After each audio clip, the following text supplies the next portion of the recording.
The caregivers at the daycare center I'm employed at experienced something so outrageous that I'm still shocked it unfolded right in front of everybody. I'm on staff at a modest private daycare facility, and we have this particular child. Let's refer to him as Brody. He's 4 years old and truly one of the kindest youngsters in my class. His mother and father, however, are an entirely separate matter, and I've been holding back my thoughts for quite some time. But last week they crossed such a massive boundary that I simply have to share it somewhere. Brody's mother, whom I'll call overbearing parent mom, has always been the hovering sort. She would arrive 20 minutes early for pickup and simply stand outside the glass entrance observing us, which is acceptable on paper. Yet she would also dispatch 4 or 5 texts daily inquiring whether Brody consumed his snack, whether he rested, whether anybody handled him inappropriately, or whether we cleaned his particular mug exactly as she had demonstrated. Ordinary worry escalated to an extreme degree, but her spouse, overbearing parent dad, somehow surpasses her in intensity. A couple of weeks back we hosted a small spring performance event, merely children performing a handful of tunes and creating a simple project for the families. Nothing elaborate. Every single child received a tiny ribbon simply for joining in. Identical ribbon, identical shade, merely a little memento. Once it concluded, overbearing parent dad marched directly to our supervisor and declared loudly, before around 8 other households, that Brody ought to have received a distinct ribbon since he was obviously the most involved, while the remaining children were merely standing idly. The supervisor clarified it was a participation keepsake for all youngsters, and overbearing parent dad actually remarked, "So you're informing me my boy receives the identical item as the child who was digging in his nose the entire time?" Publicly, right there, including the mother of the nose-digging child who was positioned literally 2 feet distant. That mother appeared as if she wished to vanish into the ground, and I felt terrible for her. Overbearing parent mom then interjected and claimed the performance was badly arranged, and that Brody had been rehearsing his tune at home for 2 weeks, and warranted acknowledgement beyond what the other children who plainly hadn't rehearsed received. The supervisor remained composed, but I could detect the strain on her expression. Once they departed, 3 additional parents approached her merely to express regret on their behalf, which truly reveals everything. I'm uncertain how much longer I can observe this without addressing it with somebody, because Brody is going to mature believing this is the standard way the world operates, and that genuinely concerns me more than anything his mother and father direct at us. Moving along to the remarks on this one, we have one from a user named Hamster Noir. It states, "Digging in your nose and performing? That's some impressive multitasking. That youngster should have obtained a gleaming sticker in addition to the ribbon." Brody obviously lacks the ability to concentrate on more than one activity simultaneously, and for that we can solely fault the parents. The original poster replied to this one and stated, "The youngster's multitasking was somewhat remarkable. Nevertheless, criticizing him publicly was harsh. Brody didn't require a gold star, merely politeness from his father." Another commenter further down called Enjoying Life Now said, "And that, ladies and gentlemen, illustrates precisely how you cultivate entitled grown-ups." The original poster replied and stated exactly, "It's less about an exceptional child, and more about exceptional handling. If nobody challenges this now, he'll assume guidelines are flexible everywhere." These guardians are becoming frantic over a spring performance at a daycare center. Can you picture how unbearable these individuals will become when their child participates in athletics or in secondary school, and they're simply not at the peak of their group? I do feel sympathy for Brody being raised by these self-absorbed guardians because regrettably, that conduct is going to be transmitted to Brody. Hopefully, at some stage, somebody will confront the guardians when they attempt this nonsense elsewhere. And personally, I believe it would be wonderful if Brody was present to observe it. This account reaches us from Jester Matrix 9. "My father undermined every partnership I maintained until I understood the reason he was acting that way. So, this is going to appear bizarre, but please listen carefully. My father, 58 male, has been the most domineering guardian throughout my whole existence. When I, 26 male, reached 18, he didn't cease treating me like a youngster. Every romantic partner I had, he would discover reasons to dislike. He would arrive unexpectedly at my residence, question my girlfriends as if they were suspects, inform me they were exploiting me, that they weren't worthy of me, that I could achieve better. When I was 22, I was involved with Sarah for 2 years, and my father literally phoned her parents and informed them she was influencing me.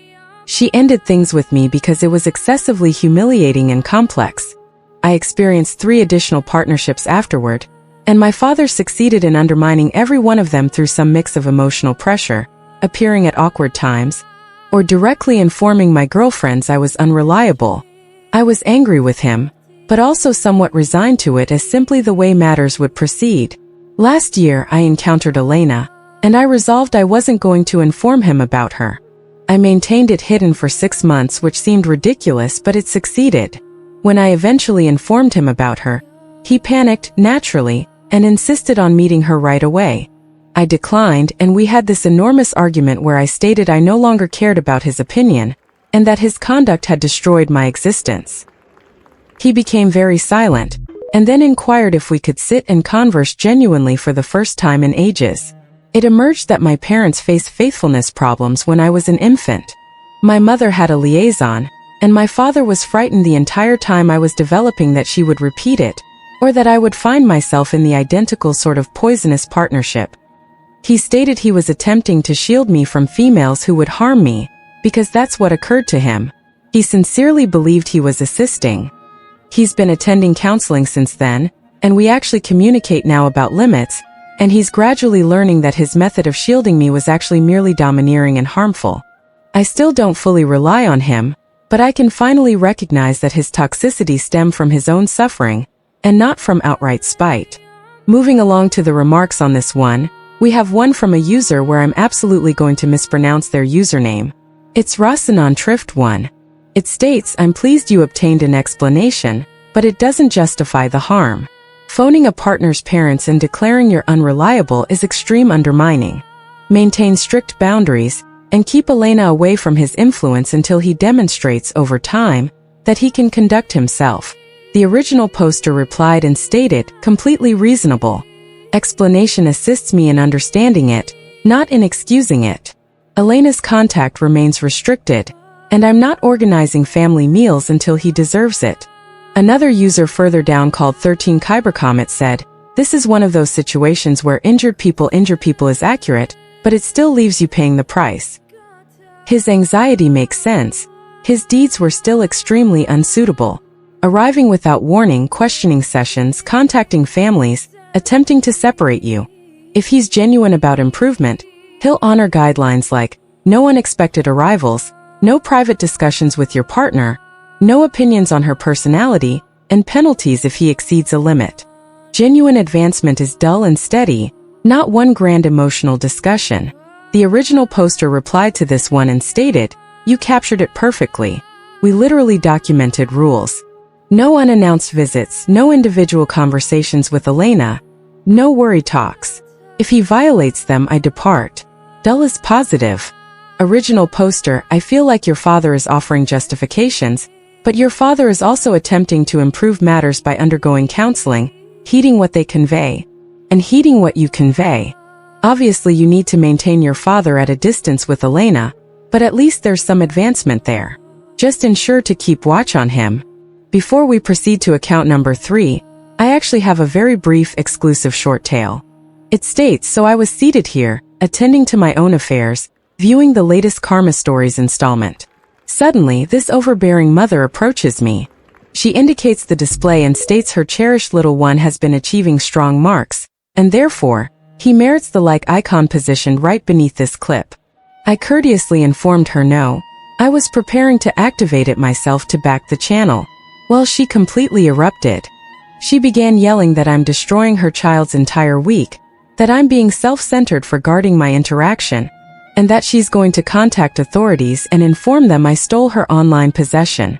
So instead of yielding, I stared her straight in the face and activated that like icon myself.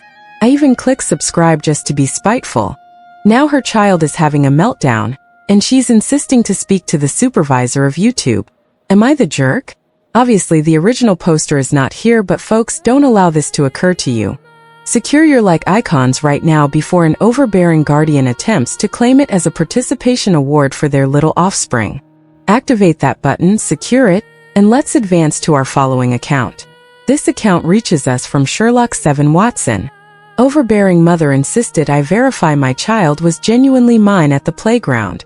Yesterday after my shift, I brought my 5-year-old to our neighborhood playground because he'd been full of energy all day.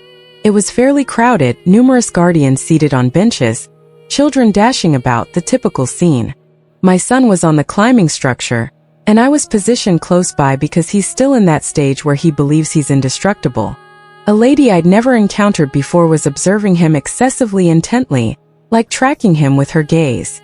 I didn't consider it much until my child slid down and hurried over to me for a drink. And she strode up with her arms folded and says, "Is that your offspring?" I said, "Yes, clearly." And she immediately confronts me with, "Well, he keeps interrupting ahead of my daughter, you need to manage him." I told her I'd speak with him, and I did. I said, "Hey pal, wait your turn." He agreed and hurried back. I thought that concluded it. No. 10 minutes later she's back, this time louder, stating my son shoved her child. My son is small and her daughter was older and larger, but fine. I questioned my son what occurred. He said the girl wouldn't permit him to climb and he went around her. And maybe he nudged her unintentionally. I apologized anyway because whatever. Playground incidents occur. Overbearing mother then says, "I don't even believe he's yours. I haven't noticed you here before." I literally chuckle because what? She tells me I need to display evidence he's my child or she's contacting somebody because people abduct children from parks constantly. At this stage, other guardians are glancing over and my son is staring at me like he committed something awful. I said, "Lady, I'm not displaying anything, back away." She tries to seize my son's wrist when he walks over, like to detain him there. And I reacted and drew him behind me. I told her if she contacts him again, I'm contacting authorities. And she instantly switches to the victim role, stating I'm hostile and questionable, and that a genuine guardian would comprehend her worry. One father nearby finally speaks up and goes, "He's been here the entire time. Relax." She became angry at him too, stating he's encouraging. She ended up departing angrily with her daughter, declaring that the park is dangerous. My child asked me in the vehicle if that lady thought I abducted him, and I felt so unpleasant about the entire incident. Moving along to the remarks on this one, we have one from a user called the Breakup 2013.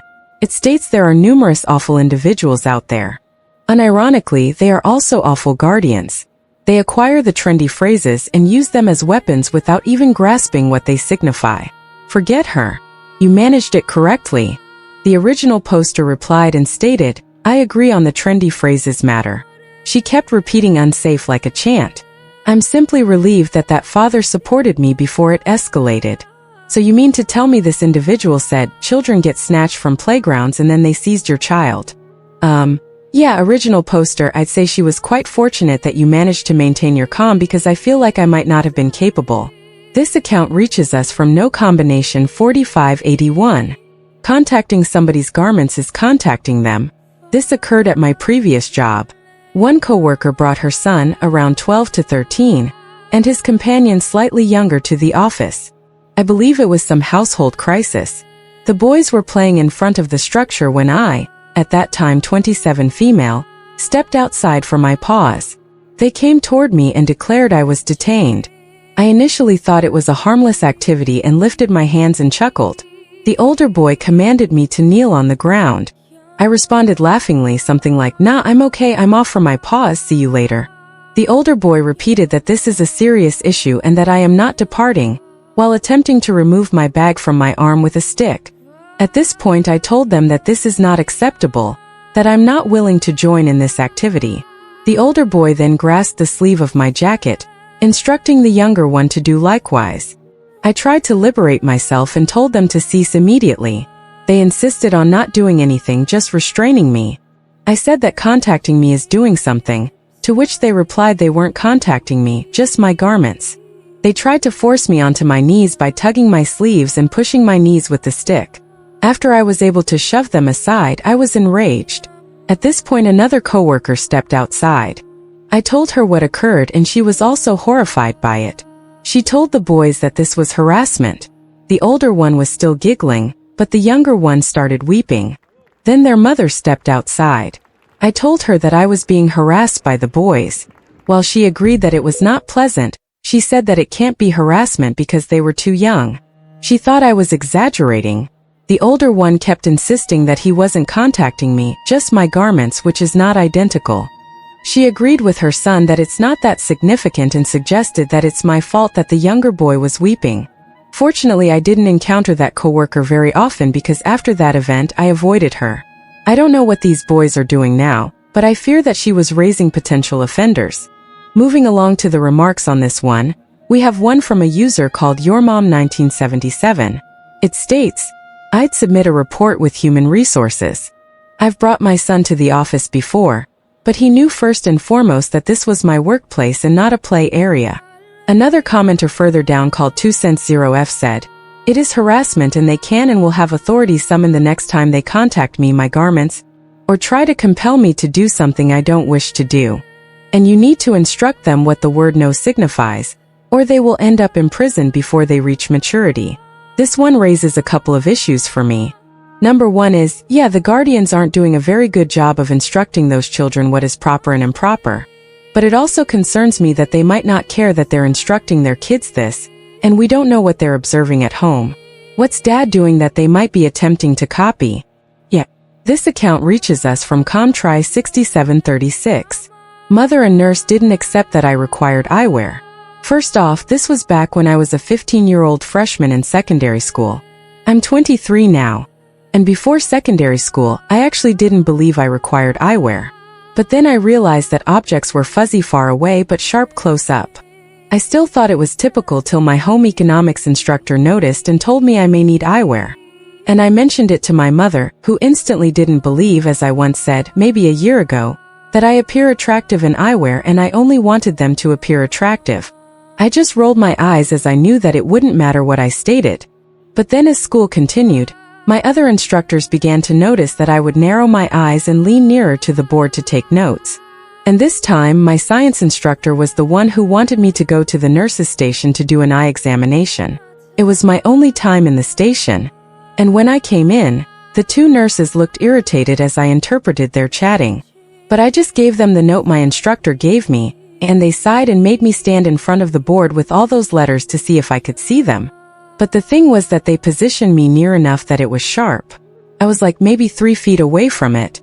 And I was honest saying that I could see sharply this near, but tried to explain that I couldn't farther away.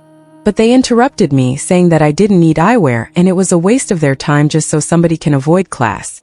I rolled my eyes once I left because I honestly been finished with most grown-ups in my life at that point. So I went back to class and my instructor asked me what they said and I just said that they told me I didn't need eyewear. Instructor just kind of looked puzzled and went to the nurse's station herself as a neighboring instructor watched us. I don't know what she said, but she came back with an envelope and handed it to me to give to my mother. And I did once I got home, and when my mother read it, she kind of had to look like great, now I got to go get her eyes examined.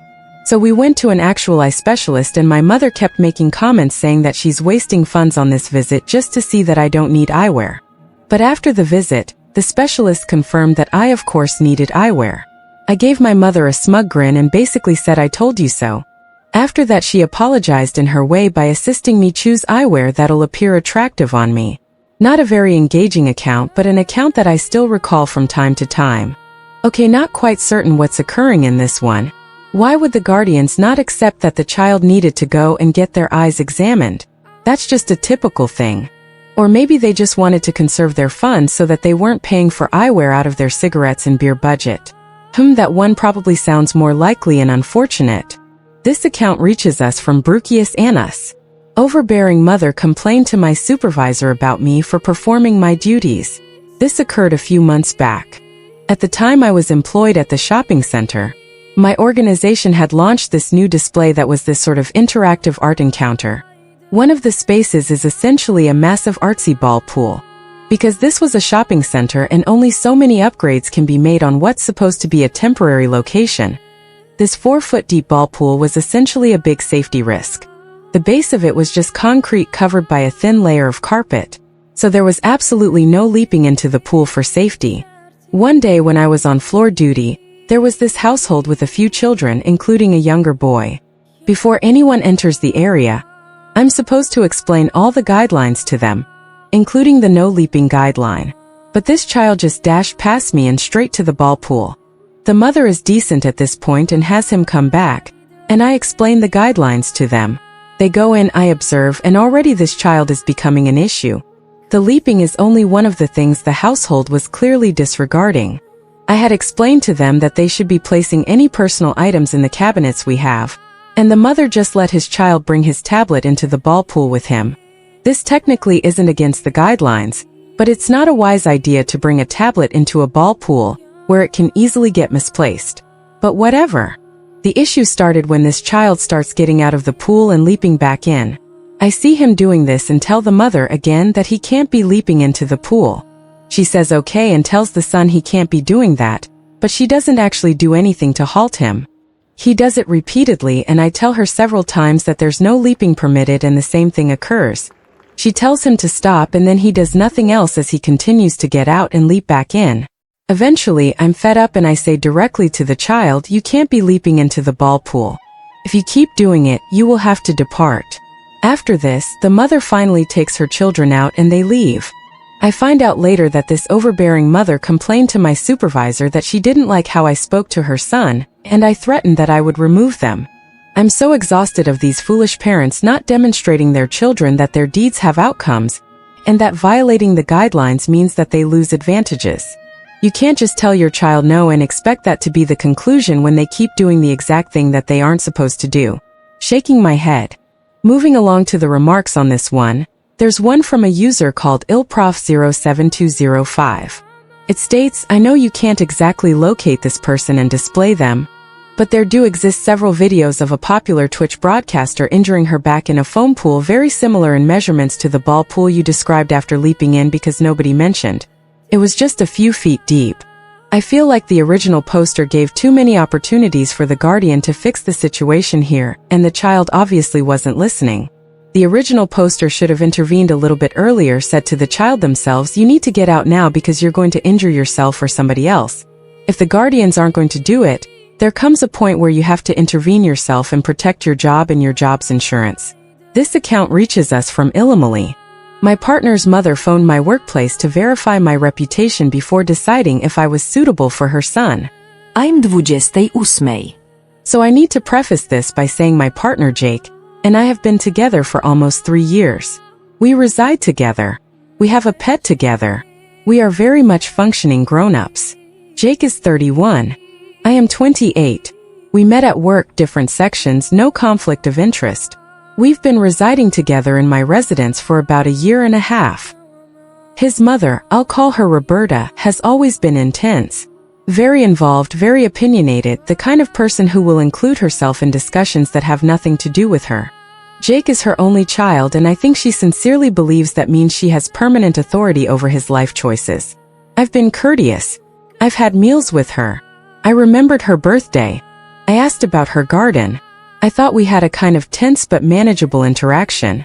Then last month my supervisor pulled me aside and told me that a woman had phoned the main office line asking to speak to somebody about my professional behavior and personal standing. She said she was a relative of someone I was in a partnership with and wanted to make sure I was a person of good character. My supervisor, to her credit, told the woman this was not something she would discuss and ended the call. But she told me because she thought I deserved to know. I was so stunned I just kind of nodded and went back to my desk. I phoned Jake that evening and told him what occurred. He went very quiet. He said he would speak with her. He did speak with her. Roberta's defense was that she just wanted to make sure I was serious about her son, and that she didn't say anything negative. She genuinely could not understand why either of us were upset. She thought this was a normal and reasonable thing to do. Like phoning somebody's place of employment to ask about their dating suitability is just a thing people do apparently. Jake apologized on her behalf and told her she needed to apologize to me directly. She sent me a message that said, I hope you understand, I was coming from a place of affection for my son. That was the apology. I haven't replied and I'm honestly not sure I'm going to. Moving along to the remarks on this one, we have one from a user called Garbage with Names. It states, show him her non-apology and get him to push her for a genuine apology out of it. Not good enough. Heck, I'd even consider phoning her place of employment and asking the identical sorts of embarrassing questions. Demanding her boss tells you if they consider her a good mother if they think she wants to still be a mom her son talks to. Or whatever intrusive and rude questions. Make her realize just how awful of a feeling it is because she clearly seems the type to never understand just how bad something is until it happens to her. Okay, original poster, there's a huge problem here. If he's not able to put his mother into her place to accept you for who you are and to leave you the heck alone, well, you might not want to remain in that partnership. She is a huge warning sign.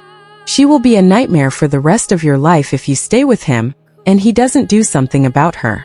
What a terrible situation to be in. I'm glad my people McNugget of a mother-in-law is such a wonderful person, but she's incredibly short and I don't let her forget it. Alright, let's go ahead and conclude this one here.